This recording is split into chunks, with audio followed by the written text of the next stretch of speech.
Bapak, Ibu, saudara-saudari sekalian yang terkasih di dalam Tuhan,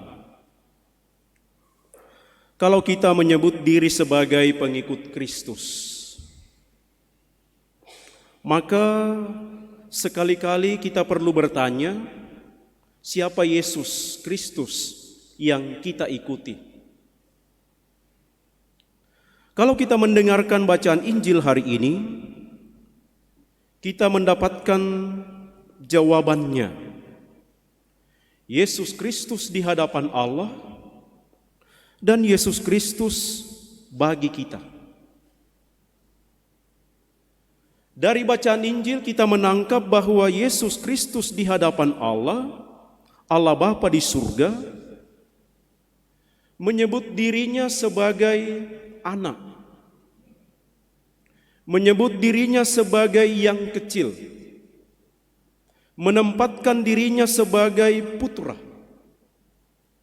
Benar-benar dia adalah seorang putra, dan karena ia menempatkan diri sebagai putra itu, kuasa Allah Bapa berkarya dalam dirinya. Aku bersyukur kepadamu ya Bapa, Tuhan langit dan bumi, sebab yang telah Engkau sembunyikan bagi orang bijak dan orang pandai, telah Engkau nyatakan bagi orang kecil.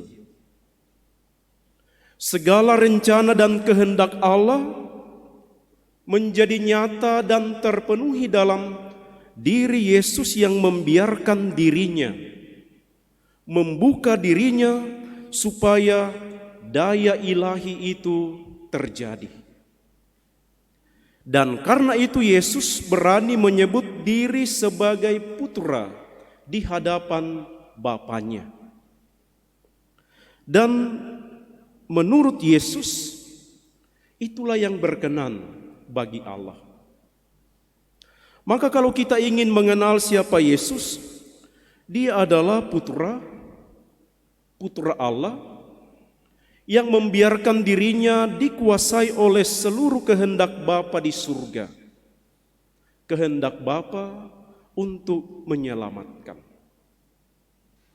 Dan karena itulah kita mau mengenal dia, siapa Yesus bagi kita.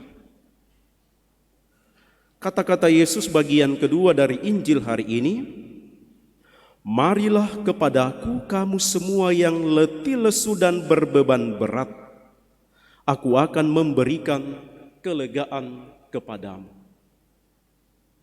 Maka poin pertama Yesus bagi kita adalah dialah yang membebaskan kita dari berbagai-bagai belenggu, berbagai-bagai beban kehidupan.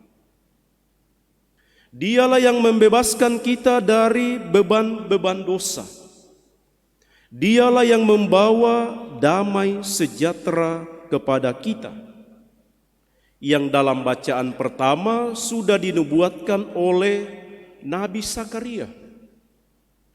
Ia akan menghapus kereta perang, ia akan mengendarai keledai muda, menggambarkan kepada kita bahwa dia datang sebagai pembawa damai sejahtera yang kita rindukan. Dan dialah yang membebaskan kita dari beban-beban kehidupan. Karena itu kita mestinya menanggapi undangannya. Marilah kepadaku. Pikulah gandar yang kupasang dan belajarlah padaku. Yesus sebagai pembawa pembebasan, pembawa perdamaian, tidak hanya mengajarkan, tidak hanya membuat kita taat, tetapi kita mau belajar kepadanya karena ia lemah lembut dan rendah hati. Dan itulah beban baru yang kita terima dari Yesus, bukan lagi beban dosa. Seperti dalam bacaan kedua Rasul Paulus menegaskan, kita telah dibebaskan dari beban dosa, beban-beban kedagingan. Beban baru yang diberikan oleh Yesus adalah beban hidup di dalam cinta kasih.